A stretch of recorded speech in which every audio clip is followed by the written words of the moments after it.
ये आणि बस इथे. नारायणी, मीठ मोहऱ्या घेऊन ये ग.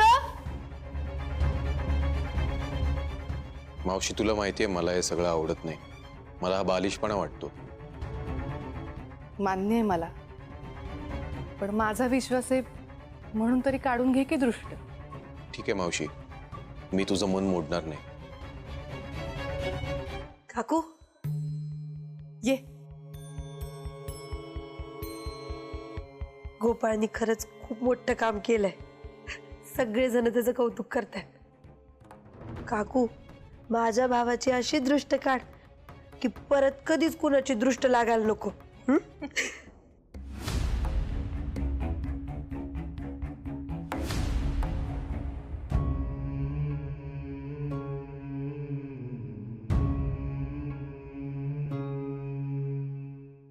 मी व्यंकट महाराजांचा मुलगा आहे.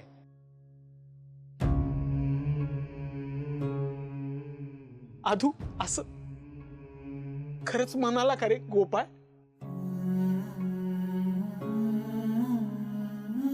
राम कृष्ण हरी. हे वाक्य ऐकून मला किती आनंद झालाय मी सांगू नाही शकत बाळा तुला.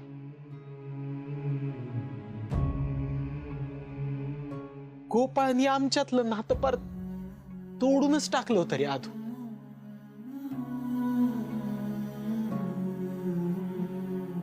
कधीतरी का होईना आयुष्यामध्ये तुम्हाला बाबा म्हणेल, आमच्यातलं नातं परत पूर्वीसारखं होईल या सगळ्याची आशा मी सोडून दिली होती. पण परत एकदा त्यांनी मला बाबा म्हटलं, परत आमच्या दोघांमधलं नातं जुळून आलं.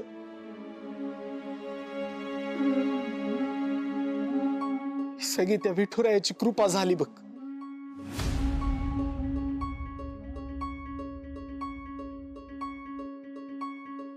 राम कृष्ण हरी. राम कृष्ण हरी.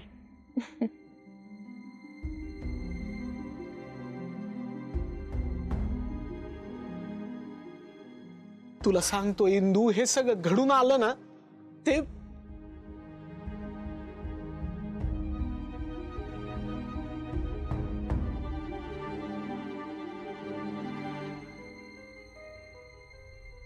या श्रीकलामुळे. पोरी, तू गोपाळच्या आयुष्यात आलीस आणि तू त्याचं आयुष्य फार बदलवून टाकलंस. अगं माझा पोरगा तर हे दिग्रसकरांचं घर सोडून गेला होता. तू त्याला परत या घरात घेऊन आलीस आणि आज तर बापामध्ये आणि पोरामध्ये तुटून गेलेला प्रेमाचा सेतू तू परत बांधलास. तुझे उपकार कसे फेडावे समजत नाही बघ मला. बाबा, बाबा प्लीज उपकाराची भाषा करू नका. मी फक्त माझं कर्तव्य केलंय आणि एका बापाच्या वेदना मी समजू शकते. त्याच्या मनात काय चालू असतं हे सगळं सगळं समजू शकते मी. खूप मोठं मन आहे पाळा तुझं. बघितलं सिंधू, जेव्हा श्रीकला आपल्याला म्हणाली की गोपाळ जाऊन त्या माणसांशी बोलेल, त्यावेळेला आपण तिला विरोध केला. आपल्या कुणालाच ते पटलं नाही, कारण आपल्याला असं वाटत होतं की गोपाळ रागीट आहे, तापट आहे. तो जर त्या माणसांशी जाऊन बोलला तर त्याची भांडणं होतील, वाद वाढतील आणि प्रकरण चिघळेल. पण गोपाळनी आपल्या सगळ्यांचे हे समज खोटे ठरवले आणि उलट त्यांनीच हे प्रकरण अतिशय शांतपणे हाताळलं. गोपाळला हे जे काही यश मिळालं ना, त्याचं अर्ध श्रेय गोपाळच्या या अर्धांगिनीच आहे. बाबा, ह्याचं संपूर्ण श्रेय तुम्ही केलेल्या संस्कारांचं आहे. त्याने न मागता जी मदत केली आहे त्याची जाणीव आता लोकांनी ठेवली तरी सुद्धा पुरेशी आहे.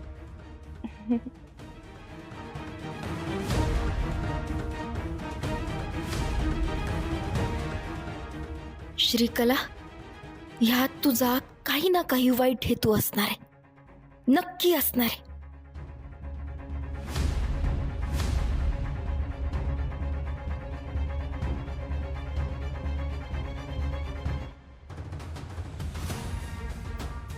आल्या गेलेल्याची, पै पाहुण्याची.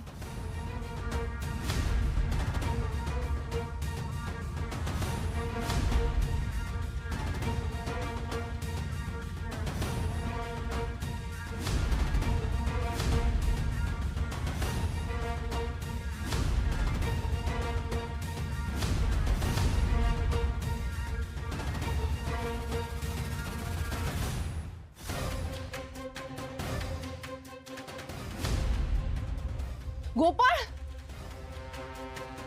गोपाळ, गोपाळ, गोपाळ, गोपाळ, अरे गोपाळ गोपाळ गोपाळ. काकू गोपाळ. नारायणी जा ना, यांना बोलवू ना. गोपाळ महाराजांनी कमालच केली म्हणायची. अहो मास्तर, शाळेचा मोठा अडथळाच बाजूला केलाय. इंदू आणि अधोक्षज पण ट्राय करत होते, पण सक्सेस मात्र गोपाळ झाला. लहानपणापासून हुशारच आहे गोपाळ. नाही नाही, तू एकदम खरं बोललीस बघ. आणि गोपाळला हे सगळं श्रीकलाने करायला सांगितलं म्हणे. म्हणे नाही माले मास्तर, कन्फर्म न्यूज आहे ही. नाही नाही, तशी ती हुशारच आहे. म्हणजे अगदी इंदूच्या खांद्याला खांदा लावून ती शाळेसाठी काम करते. आणि विद्यार्थीप्रिय शिक्षिका आहे. आणि इंदूला तिच्या कामामुळे मदतच होते, नाही का इंदू? अधोक्षज आपल्याला जसा मदत करतो ना, तसा गोपाळ पण आपल्याला शाळेच्या कामात मदत करेल. म्हणजे विज्ञान आणि गणित हे विषय तो शिकवेल, हो ना? हो ना, लहानपणी मला आणि इंदूला तोच गणित शिकवायचा. अरे, त्यांनी फक्त महिन्यातून एकदा टीचर ट्रेनिंग जरी घेतलं ना तरी खूप झालं. अरे, गोपाळ म्हणजे एकदम जिनियस आहे. काका, व्यंकू काका, गोपाळला काहीतरी होत आहे. चला.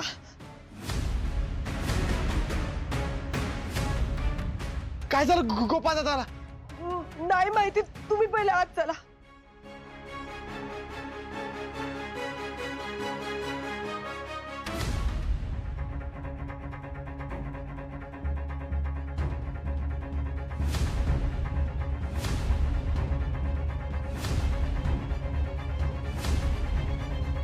हे असं काय झालंय अचानक? औषधाची काही वेगळीच रिॲक्शन तर नाही ना? नाही, मला वेळीच सगळं सांभाळावं लागेल. गोपाळ, गोपाळ, काय झालंय रे तुला? उठ ना प्लीज. काय झालं अचानक?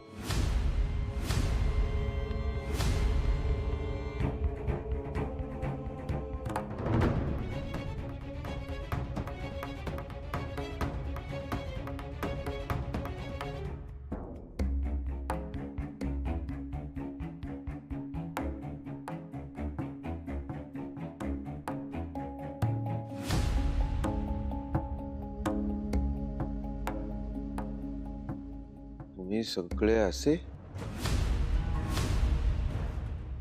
तुम्ही माझ्या खोलीमध्ये काय करताय? अरे बाळा, तू चक्कर येऊन बेशुद्ध पडला होतास. ऐक, माझं डोकं का दुखतंय एवढं?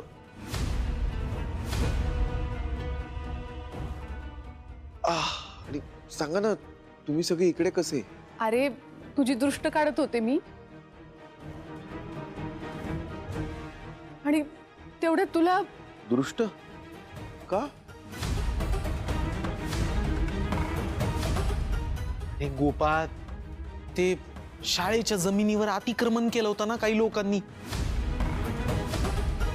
तर तू त्यांच्याशी बोलायला गेलास, त्यांना समजावलंस, आणि तू जे काही त्यांना सांगितलंस ते त्या लोकांना पटलं, ऐकलं त्यांनी.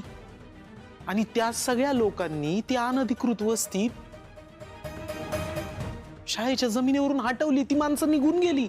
तुझ्याकडनं एवढं मोठं काम झालं म्हणून शकुंतला तुझी दृष्ट काढत होती. निघून गेले? कुठे गेले? आणि मी काय बोललो त्यांच्याशी?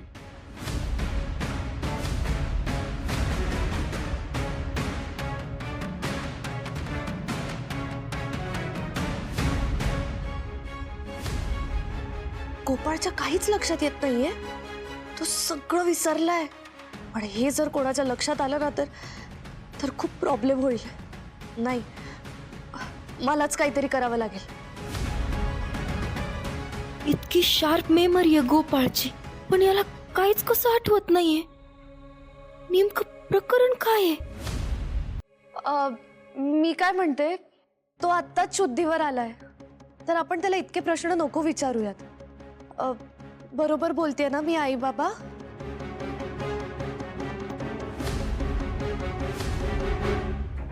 काय की बिचाराची 2-3 दिवस झोपच झाली नाहीये. रात्री एकदा तर त्याला इमर्जन्सीसाठी सुद्धा जावं लागलं होतं. खूप दमलाही येतो. जरा झोपला ना तर बरं वाटेल. गोपाळ, खूप डोकं दुखतंय का? डॉक्टरांना बोलवूयात? इंद्रायणी ताई, गरज पडली तर आपण नक्कीच बोलवूयात डॉक्टरला. काहीच हरकत नाहीये. पण त्याला जरा वेळ विश्रांती घेऊ देत ना. त्याला बरं नाही वाटलं तर आपण नक्की बोलवूयात डॉक्टरला. आणि आय एम रिअली सॉरी, पण तुम्ही सगळे प्लीज बाहेर जाल का? म्हणजे तो व्यवस्थित आराम करू शकेल. नाही, बरोबर आहे तुझं. गोपाळला जरा विश्रांती घेऊ दे, म्हणजे मग त्याला बरं वाटेल. हा. चला आपण सगळे बाहेर जाऊयात. चल.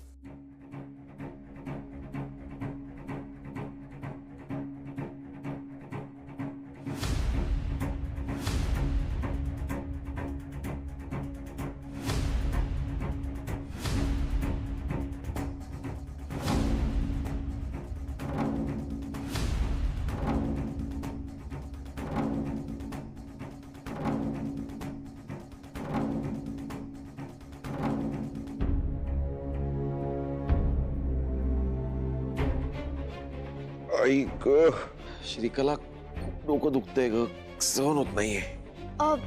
1 मिनिट थांबा, मी तुला औषध देते.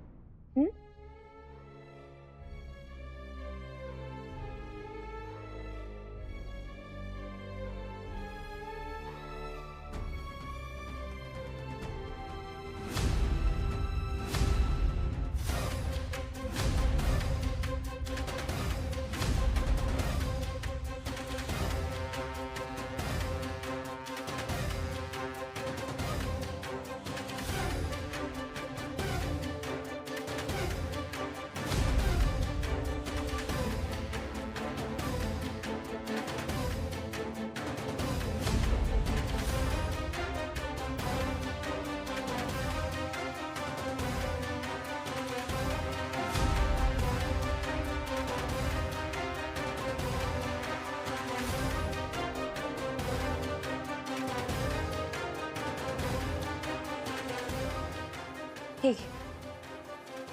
कसलं पाणी आहे? औषध आहे का? कसलं औषध आहे? अरे डोकेदुखीचं औषध आहे, घे ना.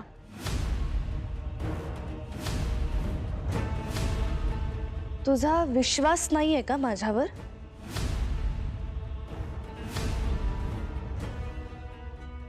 तुझा विश्वास नसेल तर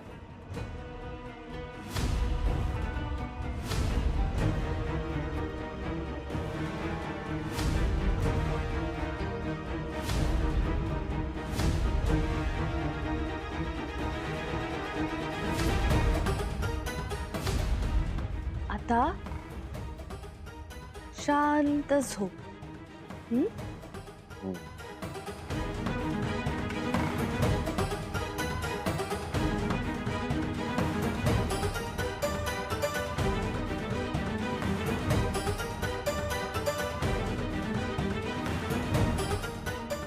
फायनली सगळं मॅनेज झालं. हुश.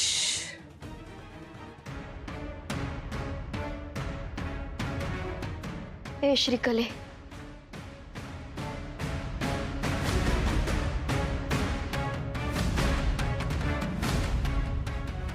हे तूच केलंस ना? तुम्हाला काय वाटतंय? तूच केलंस. इतकी शार्प मेमरी असणारा गोपाळ, त्याला आठवतच नाहीये त्याने काय केलं. तूच केलंस ना हे सगळं?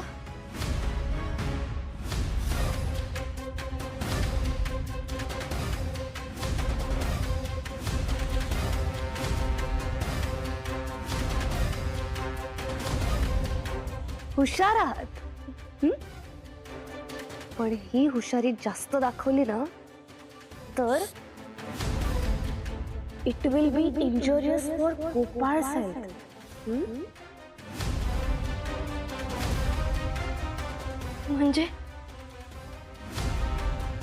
म्हणजे तो अजून जिवंत आहे ना, यासाठी माझे आभार माना.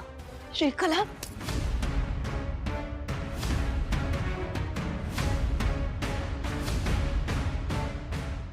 ही चूक पुन्हा करायची नाही हा, नाहीतर त्याची किंमत गोपाळला भरावी लागेल. मित्र आहे ना तुमचा, मग काळजी घ्या आणि माझ्यापासून दूर राहायचं.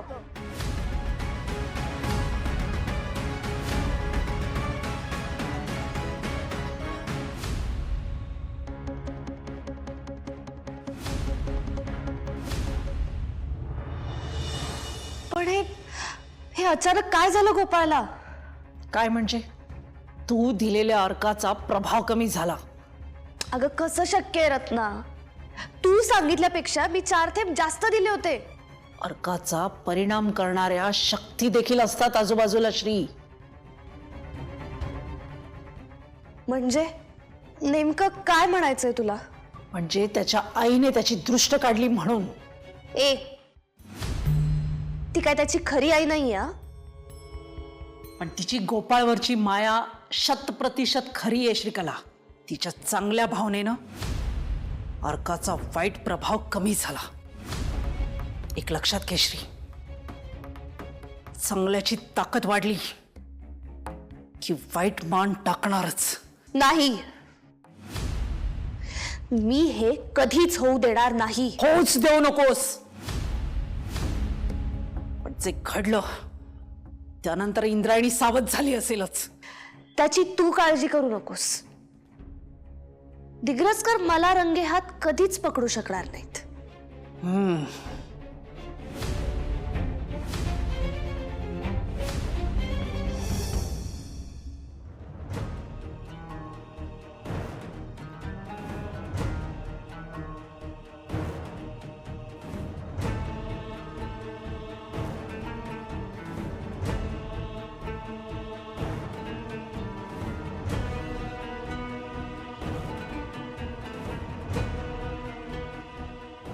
गोपाळ,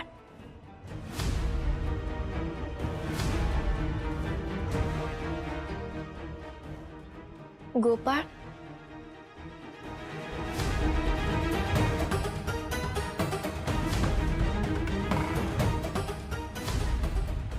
काय झालं?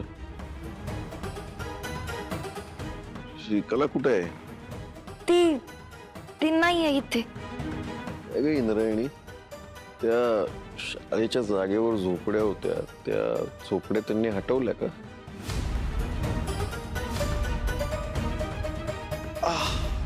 सांगा ना, तुम्ही सगळे इकडे कसे? शाळेच्या जमिनीवर अतिक्रमण केलं होतं ना काही लोकांनी, तर तू त्यांच्याशी बोलायला गेलास, त्यांना समजावलंस. निघून गेले? कुठे गेले? मी काय बोललो त्यांच्याशी?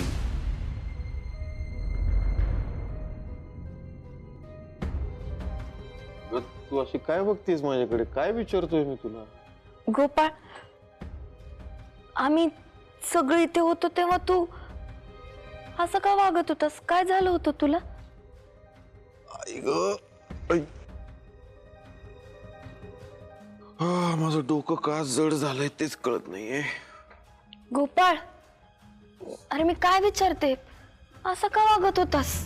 कधी कुठे मगाशी म्हणजे त्याला काहीतरी काळवेळ असेल ना.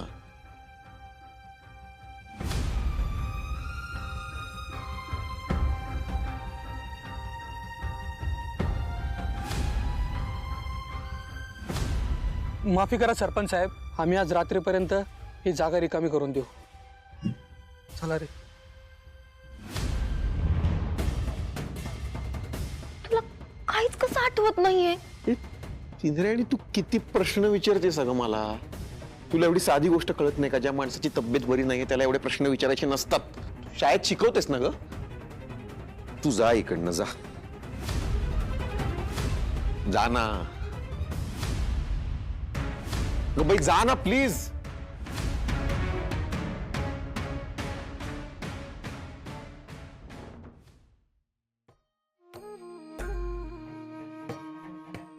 महाराज, आज पौर्णिमा आहे म्हणजे कीर्तन सेवा.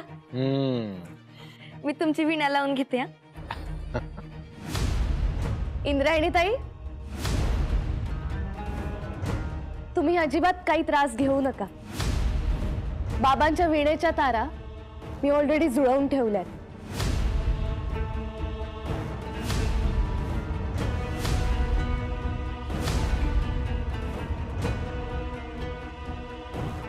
बाबा, एकदा बघा. बघितलं सिंधू, श्रीकला सगळी कामं कशी न सांगता करते. आणि बरं का श्रीकला, हे काम इतकं सोपं नाहीये. तार जर चुकून जास्त ताणली गेली तर तुटू शकते, किंवा जर कमी पिळली गेली, सैल राहिली तर सूर चुकू शकतो. बघतो मी.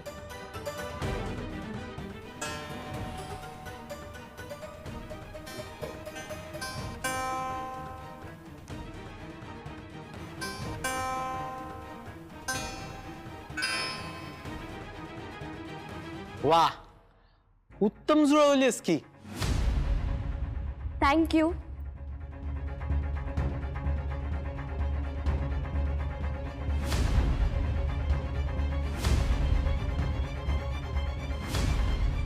इंद्रायणी ताईंना पण सांगा ना बाबा. नाही म्हणजे त्यांचं काम मी त्यांना न विचारता केलं ना. तुम्ही रागवला तर नाही ना इंद्रायणी ताई? अग, इंदू कशाला रागवेल? उलट तू न सांगता इतकं चांगलं काम केलंस. बाबा, मी तर खूप एक्साइटेड आहे. आज अख्खी विठूची वाडी तुमच्या कीर्तनाला येणार आणि आम्ही घरचे सुद्धा तिकडे असणार. नाही, घरातले सगळे नेहमी येतातच ग, पण गोपाळ मात्र काही केल्या येत नाही.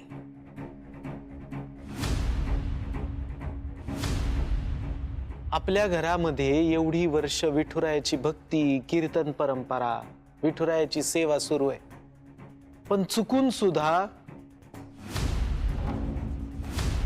कीर्तन ऐकायला, विठुरायाचं नाम घ्यायला गोपाळ कधी विठुरायाच्या मंदिराची पायरी चढून येत नाही. प्रत्येकाने त्याच्या पायावर डोकं कधी ठेवावं ही विठुरायाचीच इच्छा असते. गोपाळाला ती बुद्धी विठुराया कधी देतोय? विठुरायात जाणे. महाराज, गोपाळ वर किती काही दाखवत असला ना